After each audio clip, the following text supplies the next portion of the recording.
Hello hello everyone.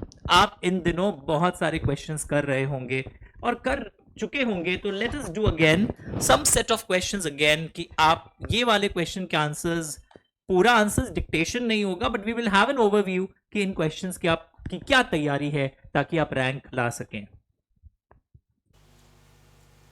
Question number one.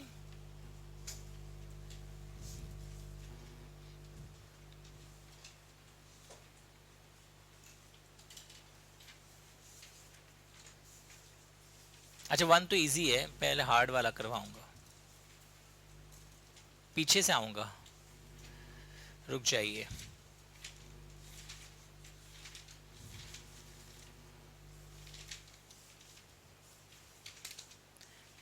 एक बार आओ आप। ये कमेंट, तुम्हारा नंबर क्वेश्चन का अलग भी हो सकता है, चेक कर लो, या नहीं होगा सकता, कोई कोई के बुक में है। Start observing.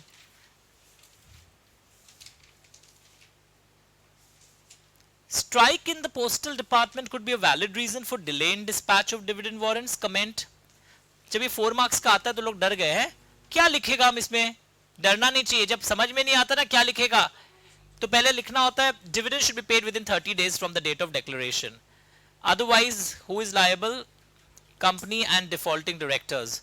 But some cases when there is no liability, some cases act में लिखा हुआ है व्हेन नो लाइबिलिटी, तो उसको याद करो धीरे धीरे मन में। देखो मेरे को पता है क्या याद आता है, सबसे पहले मेरे को सबसे पहले याद आता है सर ऑपरेशन ऑफ लॉ वाला पॉइंट, फिर आता है कि शेयर होल्डर ने डायरेक्शंस दिया था, वो कंप्लाई नहीं हुआ, एंड कंपनी अच्छा है, कंपनी ने कम्युनिकेट कर दिया, ये बहुत इंपॉर्टेंट लाइन है। सर डिस्प्यूटेड टाइटल था, तो कंपनी का क्या गलती है सर, टाइटल डिस्प्यूटेड था, या सर लॉफुली एडजस्ट कर लिए, वो हमरा नहीं दे रहा है, हम उसका नहीं दे रहे हैं। तो लड़का बोलता है ये तो हम सब पढ़े थे, पर ये पोस्टल डिपार्टमेंट तो कहीं था ही नहीं। पोस्टल डिपार्टमेंट एक्चुअली में कहीं था कहाँ था सर, पता ही नहीं चला कहाँ था। एनी अदर रीजन जिसमें कंपनी का कोई डिफॉल्ट नहीं है। My God. तो इसलिए इसको एनी अदर रीजन के अंदर इसको भी क्लासिफाई किया जा सकता है। तो अगर ये देखा हुआ नहीं होता ना, तो उस दिन देखते रह जाते हाउ टू डेवलप आंसर्स। इसलिए लॉ में हमेशा क्वेश्चन आंसर्स को ज्यादा पढ़ना चाहिए ताकि राइटिंग पैटर्न डेवलप हो। तुम लोग क्या सिर्फ प्रोविजंस पढ़ता है, सिर्फ चार्ट बुक के पीछे भागता है। टीचर्स के मैराथन डिवीजन में सिर्फ पॉइंट्स आते हैं, उससे भी फायदा नहीं मिलने वाला अगर टीचर्स के तुम क्वेश्चन आंसर्स वाले सेशन को ना करो। मैंने अलग अलग इंक क्यों भरा, ताकि एक एक पॉइंट उजागर होके आए, फ्लो डेवलप हो। मजा आया लिखने का, पैटर्न देखो एक बार फुल पेज करता हूं। वीडियो पॉज कर लेना घर में, मैं अज्यूम कर रहा हूं कि आप घर में बाद में वीडियो पॉज कर लेना, क्योंकि मैं क्लास में मार्किंग करवाते ही आगे बढ़ूंगा, 4 सेकेंड और दूंगा। Any other reason is a very important line, और वहां एक लाइन लिखना, ऑब्जर्व द राइटिंग पैटर्न। मैंने बोला ना 127 बहुत डेंजरस है, घुमा फिरा के आते हैं क्वेश्चंस, पिछले क्लास में हुआ था। हटा देता हूं। ओके 23,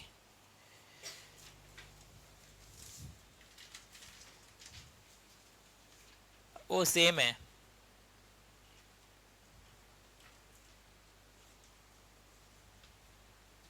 पर बार बार एक चीज देख रहे हो, सबकी शुरुआत कैसे हो रही है, अकॉर्डिंग टू कंपनीज एक्ट, या this companies act requires dividend must be paid with in 30 days from the date of declaration. समझ में आ रहा है, बार बार look at the screen, postal delay को अंडरलाइन किया, बार बार एवरी स्टार्ट को इग्नाइट करो कि शुरुआत कैसे हो रहा है हर सेक्शन में।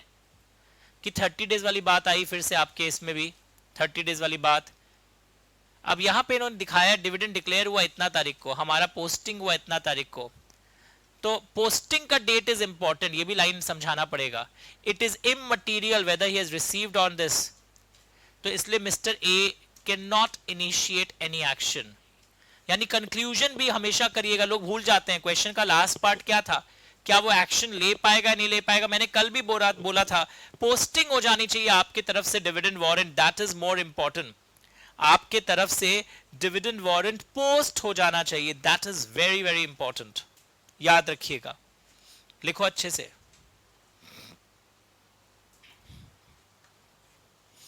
Start writing.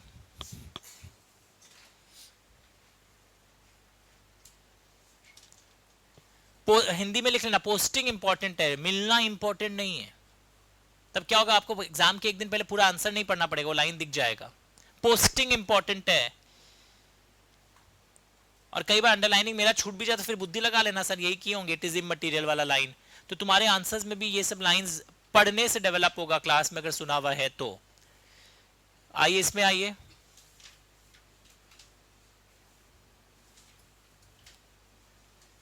डिक्लेयर किया है 27 तारीख को।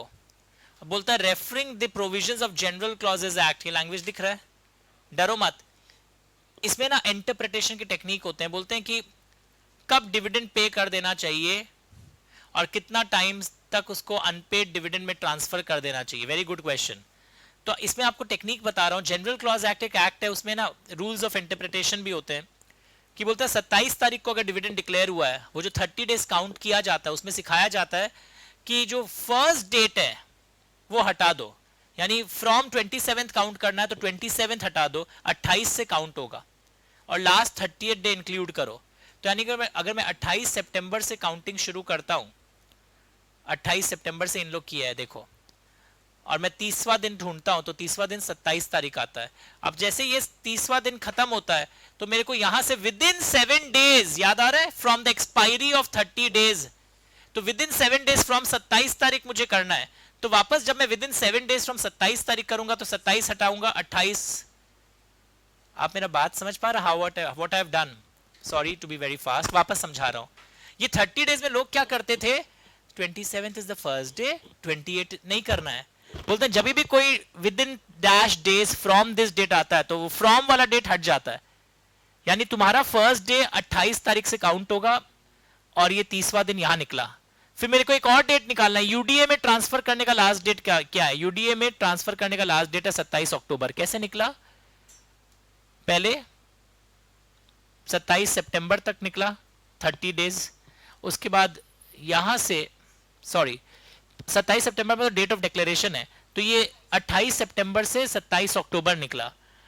अब मेरा 7वां दिन जो काउंटिंग होगा उसका फर्स्ट डे 28 माना जाएगा, 28/10, सॉरी 10 हो गए ना, 28/10 से लेकर 27/10, नहीं रॉन्ग हुआ है ना कुछ,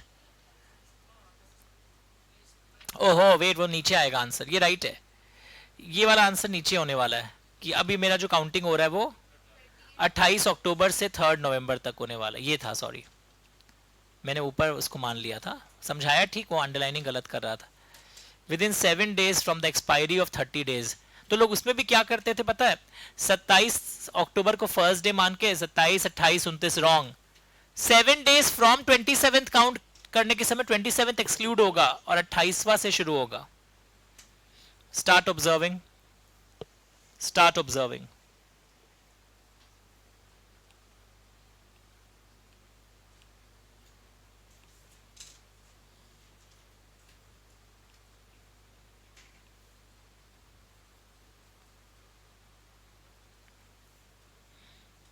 वेरी गुड क्वेश्चन। तो जब जनरल क्लॉज एक्ट जो लोग लाइफ में कभी पढ़ोगे एलएलबी और के एग्जाम्स में, वहां समझ में आएगा। बेसिकली इसमें एप्लीकेशन दिया है कि वो डेट्स बताओ, इतना दिन तो थ्योरी पढ़ लिया बहुत रट कर, with in 30 days from the date of declaration, within 7 days from the expiry of 30 days. Sure everyone? Okay, पीछे से आगे जा रहे हैं, देखो मजा आ रहा है। क्वेश्चन 21, कंपनी है ना डिविडेंड डिक्लेयर करना चाह रहा है और बोलता है हम जनरल रिजर्व्स में ट्रांसफर नहीं करेंगे। कंपलसरी है क्या? ऑप्शनल है। कल तो पढ़े थे घर जाके पर किताब ही नहीं खोले। ऑप्शनल होता है तो कोई प्रॉब्लम नहीं है। रोमन 2 पढ़ो, मजेदार है।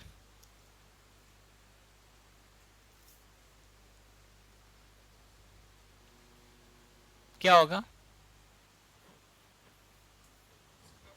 Very good, set of, lawfully adjust कर लेगा, कंपनी का कोई गुस्ताखी नहीं माना जाएगा।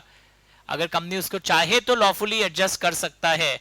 आप मेरा कॉल मनी नहीं दे रहे थे तो हम आपका डिविडेंड भी नहीं देंगे। एग्जाम में एक लाइन का नहीं लिखोगे, एग्जाम में देखो राइटिंग पैटर्न देखो, according to proviso no offence will be committed by a director for adjusting the calls in arrears. फिर आप ये भी बताओगे इन द गिवन केस कितना अमाउंट एडजस्ट होगा। समझ में आ रहा है आपको? तो जो लोग अभी भी घर में क्वेश्चन आंसर्स नहीं पढ़ रहे हैं, पढ़ाई नहीं कर रहे हैं, प्रॉब्लम में आने वाले, मैं बता दूं। Start observing.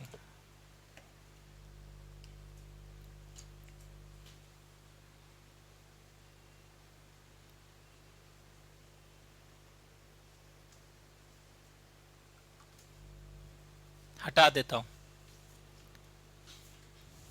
क्वेश्चन नंबर, इसमें आओ।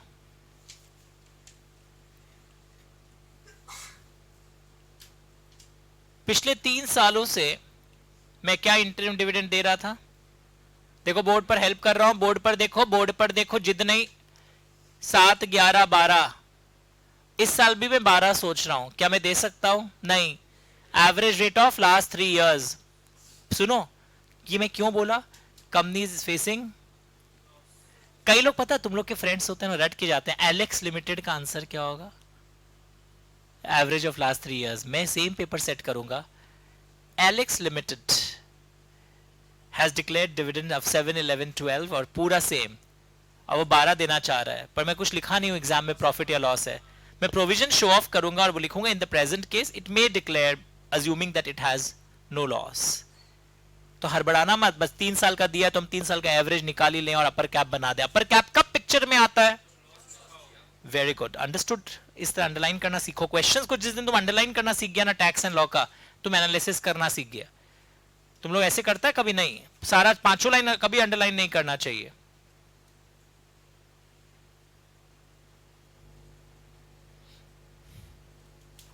चार मिनट और लगेंगे। इसमें आओ। अप्रूव हो गया डिविडेंड। हाँ ये देखो, विनय नाम का होल्डर था विनय, पर विनय ने अपने शेयर्स है ना ट्रांसफर कर दिए मोहन को।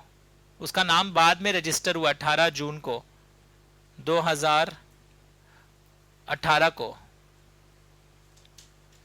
क्वेश्चन है, who will be entitled to the above dividend? Who will be entitled? देखो आंसर है only to the registered shareholder or to his order or to his banker। पर यहां पे सिंपल केस है, यहां पे मोहन को ही मिलेगा बिकॉज बिफोर एजीएम। हाँ वही तो, इसका यहां कोई कंफ्यूजन नहीं है, ट्रांसफर पेंडिंग वाला केस नहीं है। ये लाइन लिख लो। क्वेश्चन देखो मैंने कैसे अंडरलाइन किया है। कई लोग वो लिख के आ गए transfer to unpaid dividend account, वो नौबत ही नहीं आ रहा है। Before AGM his name is already there. AGM के पहले उसका नाम ऑलरेडी था ना, चेक करके देखो।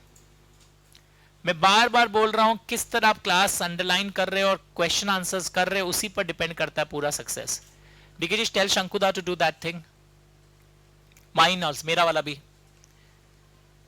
आओ नेक्स्ट। बैंक वाले, मैंने कंपनी को बोला 19 नंबर में, मेरे आप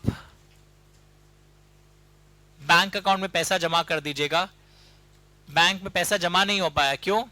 मेरा अकाउंट नंबर गलत था। ये कौन सा पॉइंट होने वाला है?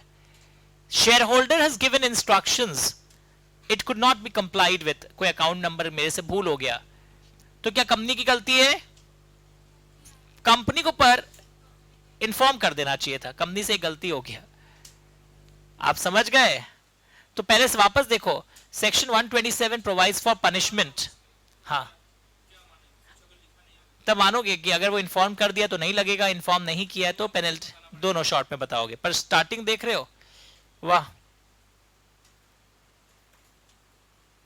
मैं थोड़ा फास्ट करवा रहा हूं वरना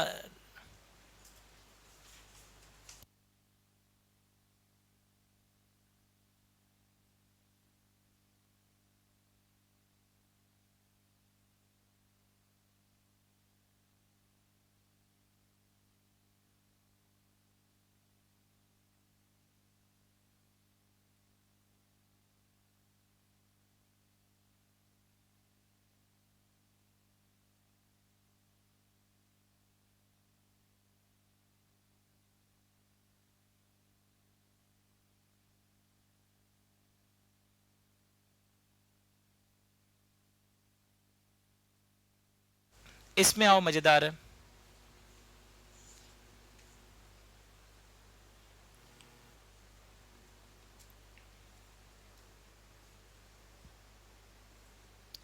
ओ माय गॉड, आईपीएफ में भेज दिया पैसा।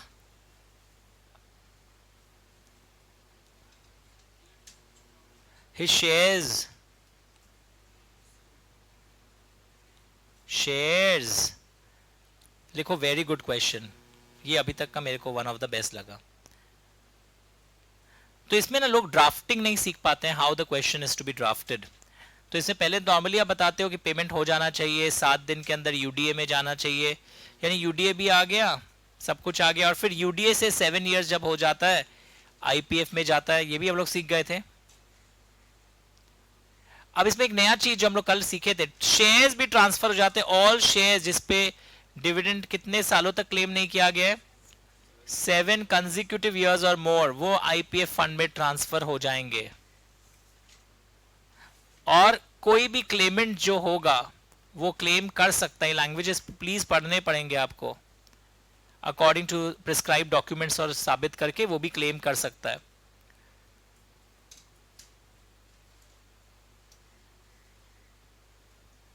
तो उसका गया है, आईपीएफ में गया है, तो company is justified in refusing to accept.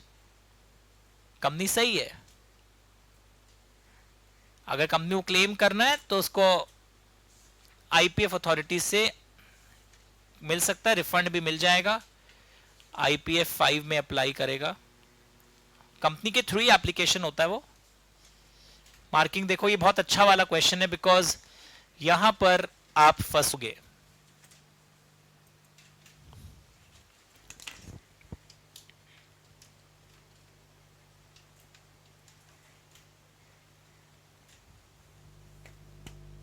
Hello, तो रिमाइंडर, एक ऐसा क्वेश्चन आपको दिखाई देगा अपने बुक्स में, क्वेश्चन नंबर 18, जहां पे शेयर्स आईपीएफ में ट्रांसफर हो रहा है, आपको वापस मिल सकता है कि इसका राइटिंग पैटर्न जरूर ऑब्जर्व करना।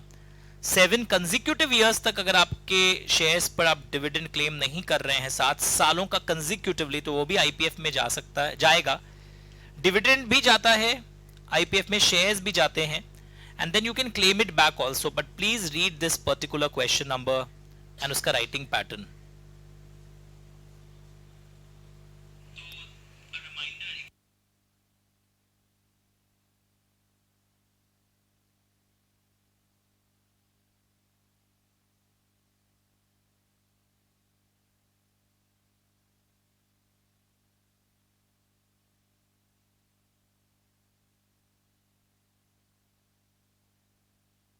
Question 17, question 17, question 17 easy है, अपर कैप है ऑन इंटरिम डिविडेंड, मैं नहीं कराऊंगा। और कल परसों मैंने आपको करवाया था, सेक्शन 8 कंपनी डिविडेंड डिस्ट्रीब्यूट नहीं कर सकती है। बोर्ड देख लिया, बस 1 मिनट में छोड़ रहा हूं जिन लोगों के ट्यूशन है। 17 अपर कैप, सुन के लिखो, बोर्ड मत देखो, अपर कैप ऑन आईडी, आईडी लिखो, और Roman 2 is on section 8 company. Question number 16, क्या रिवोक कर सकते हो डिविडेंड? कल मैंने बताया था ना, कुछ कुछ केसेस में आप कर सकते, नॉर्मली नहीं कर सकते हो। ये देखो, मैंने कल केस लॉ बताया था, सुप्रीम कोर्ट का है, बट ये मैंने कुछ इवेंट्स बताए थे आपको कल। Illegally declared heavy tax burden, outbreak of war, and a corrigendum statement in newspaper. देखो कि ऐसा हमें करना पड़ रहा है दुर्भाग्यवश, वरना नॉर्मली अलाउड नहीं है, इट क्रिएट्स अ लायबिलिटी। एक न्यूज़पेपर में सॉरी स्टेटमेंट आपको बयान करना पड़ता है, कॉरिजेंडम स्टेटमेंट इन न्यूज़पेपर। बाद में लिख लीजिएगा वीडियो रिवाइंड करके, because some have to leave for their tuitions. और पूरा ना बोर्ड देख के एक एक लाइन अंडरलाइन मत किया करो, आइडिया से। अब तो कल सुना हुआ टॉपिक है, you can just put a bracket also अगर टाइम कम हो। A corrigendum statement in newspaper about revocation, पक्का? क्वेश्चन नंबर 15 नहीं करवाऊंगा, सिंपल है। क्वेश्चन नंबर 14, गुड लिखो। आप बोल रहे हो डिविडेंड को है ना जो देना है उससे ना इन्वेस्टमेंट्स खरीद लेते हैं कंपनी के लिए, बाद में इस इन्वेस्टमेंट्स को बेच करके डिविडेंड दे देंगे, तो अलाउड नहीं है। क्योंकि नियम क्या होता है पता ना, आपको एक स्पेशल अकाउंट में पहले ट्रांसफर करना पड़ता है। This is good, this is good, पढ़ के देखिएगा। स्पेशल अकाउंट में आपको 5 डेज के अंदर ट्रांसफर करना पड़ता है, वहां 30 डेज के अंदर पेमेंट भी हो जाना चाहिए। ये सब याद है आपको? गुड क्वेश्चन है। Question 14 is also good, same आ जाएगा एग्जाम में। हटा दूं? क्वेश्चन 12 गुड लिखो। Gromor plantation is a good question. क्यों गुड है ये? इसमें भी कुछ आईपीएफ का है और इसमें कुछ कुछ चीजें ना थोड़ा पुराने जमाने का है, वो मैं हटा दे रहा हूं।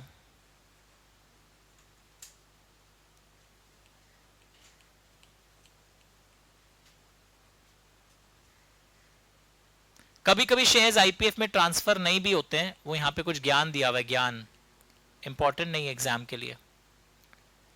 कभी कभी फंड्स आईपीएफ में ट्रांसफर नहीं भी होते। ये क्या? Question number 13, reserve rules. Reserve rules, question 13 is reserve rules. But reserve rules का पिक्चर में नहीं आता अगर आप पीएल क्रेडिट बैलेंस यूज कर रहे हो। 11 is reserve rules. 11 is again reserve rules. बस एक लाइन लिख लो, रिजर्व रूल्स। क्वेश्चन 10 लिखो, टिपिकल अनकॉमन। सेम आया हुआ है पहले सीए फाइनल में, ये कोई लॉ में पढ़ाया नहीं है मैंने, एक जनरल ज्ञान है, प्लीज पढ़ोगे। क्वेश्चन 10 आज ही पढ़ोगे घर में जाके, टिपिकल अनकॉमन। क्वेश्चन नंबर 2, पता ये जो आज हम लोग पढ़े थे ना रिजर्व रूल्स में एक अपर कैप था, what was the upper cap on reserve rules? अरे लास्ट 3 इयर्स। तो बोलते हैं ये रूल्स अप्लाई नहीं करेगा to a government company if entire paid up share capital, यानी 100% गवर्नमेंट कंपनी जो होती है ना उसको भी ये वाले चीजें अप्लाई नहीं करेंगे। Rate of dividend pay upper cap और ये सब जो था, अगर 100% होल्डिंग गवर्नमेंट कंपनी का हो तो ये उनको भी ये रिजर्व रूल्स अप्लाई नहीं करेगा। सर एक जगह कल और भी पढ़ाए थे, वो था कि एक नॉर्मल गवर्नमेंट कंपनी को 5 दिन के अंदर एक सेपरेट बैंक अकाउंट में नहीं डालना पड़ता है, पर यहां पे 100% होल्डिंग होना जरूरी है, तो उनको भी ये सेक्शन अप्लाई नहीं करेगा। पर इसके आंसर में ना कुछ गलत प्रिंट हो गया है भूल से, तो ये आप जब आंसर पढ़ोगे तो मेरा पढ़ाया हुआ जो है उस हिसाब से करिएगा। You can leave now for the tuition. बाकी लोग बैठो 2 मिनट। 100%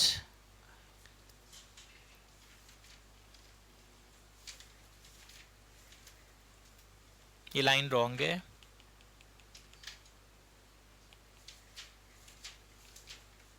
दे कैन डिक्लेयर होगा even 20%,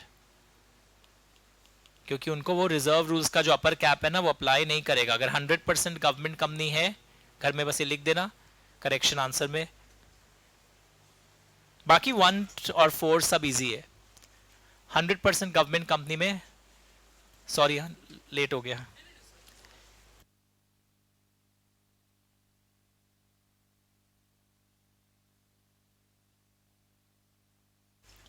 hundred percent government company they can declare even greater than या इक्वल टू 20%। ये लास्ट लाइन काटा। एक रिक्वेस्ट करूं, आज अगर आंसर्स पढ़ोगे ना जो करवाया हुआ है तब याद हो जाएगा, वरना डिविडेंड चैप्टर बहुत दिन बाद पिकअप करना नामुमकिन है। You can not pick up the dividend chapter after long time. Question 1 homework लिखो। ये वही वाले चीजें हैं बट कैसे लिखा जाता है दैट्स इंपॉर्टेंट। 1 और 4 होमवर्क है। चलो बाकी सब हमारे हो गए। So this completes layout our chapter called as dividend. एक सेकेंड, जो मैंने बोला था ना टिपिकल अनकॉमन, एक बार उसको भी देख ही लेते हैं, ताकि फिर थोड़ा सा के लिए तुम लोग तो अपने आप मेहनत करोगे नहीं, मैं मुझे पता है। Start reading. क्वेश्चन भी पढ़ो, आंसर भी पढ़ो।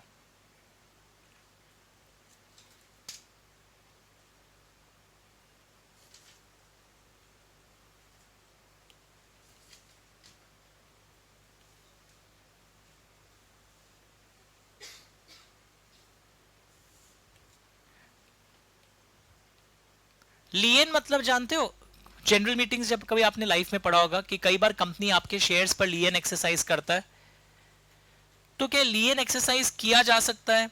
तो हमारे ना टेबल एफ है आर्टिकल्स ऑफ एसोसिएशन का एक मॉडल फॉर्मेट, वापस बोल रहा हूं, आप लोग जो खोए हुए थे वापस सुनिए।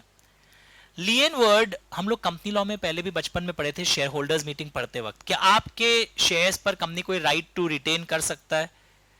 तो वो चीज वहां पे भी लिखा था, अगर आपकी कंपनी टेबल एफ को फॉलो कर रही है, schedule 1 model format of AOA, उसमें लिखा हुआ है lien can be exercise if the shares are partly paid up and आपके आर्टिकल्स में ऐसा प्रोविजन हो। फुल्ली पेड अप शेयर्स पर लियन एक्सरसाइज नहीं किया जा सकता, पर बाकी केस में किया जा सकता है।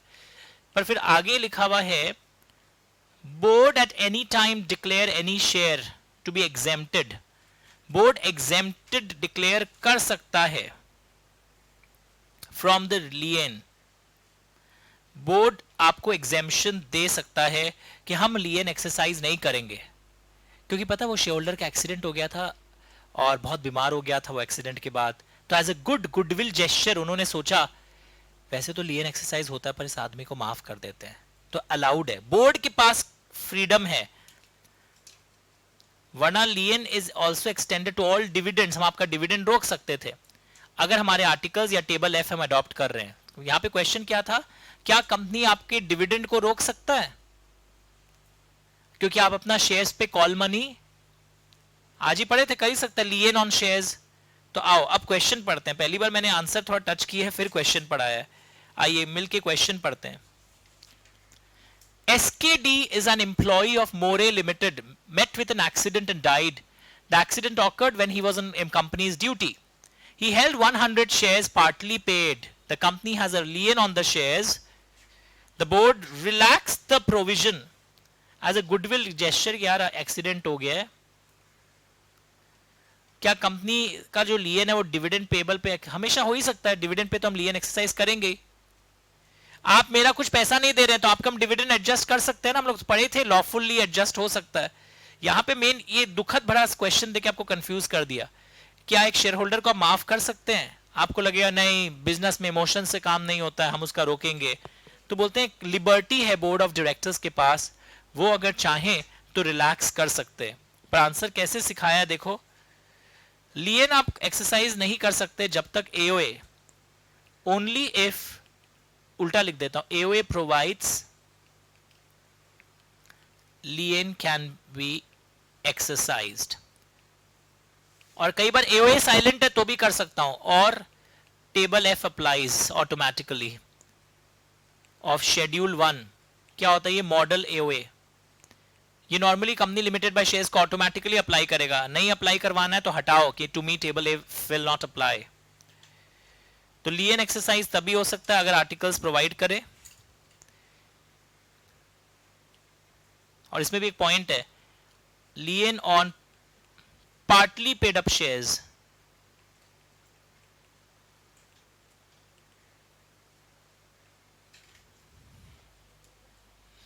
Lien on partly paid up shares आप एक्सरसाइज कर सकते हो if articles provide lien or table F applies, and board जो है वो रिलैक्स कर सकता है, बोर्ड के पास पावर है। लियन ऑन पार्टली पे, फुल्ली पेड अप पे क्या लियन एक्सरसाइज करोगे, बेचारा सब कुछ अपना दे दिया, आप उसका क्यों रोकोगे कुछ भी उसके अधिकार। पार्टली पेड अप पे ही लियन सिर्फ एक्सरसाइज हो सकता है। लैंग्वेज पढ़ के देखा आपने।